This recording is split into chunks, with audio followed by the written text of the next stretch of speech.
Aldrin, buhay ka? Ano nangyari sa'yo? Bakit hindi ka bumalik?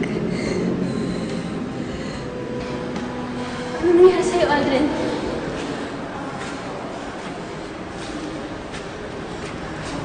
Muntik na akong patayin ng demonyo mong tatay.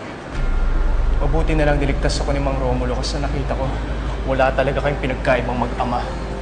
Sama talaga ng mga ugali ninyo. Ang kapal na mukha mo saktan si Dessa. No, Aldrin.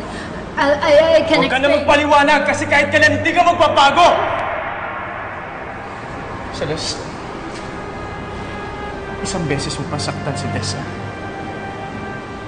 Mapipilitan akong gumawa ng isang bagay na hindi ka matutuwa. Ano ko sa inyo?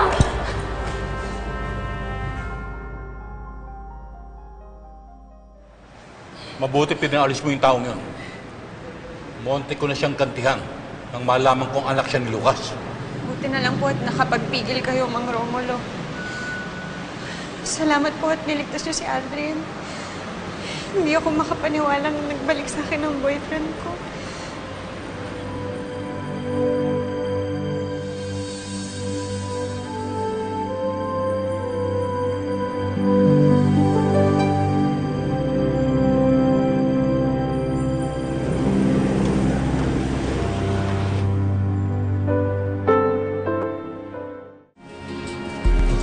Phoebe, mabuti nandito ka na. Aalis lang kami ni Phoebe. Papakasakali kami makita ng kuya mo.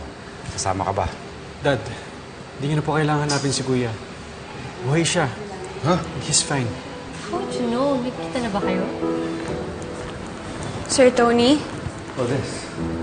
meron po kayong bisita. Magandang hapon po. Ako po si Mang Romulo. Kayo po ba si Mang Romulo? Opo. Tuloy po kayo. Ano po ate?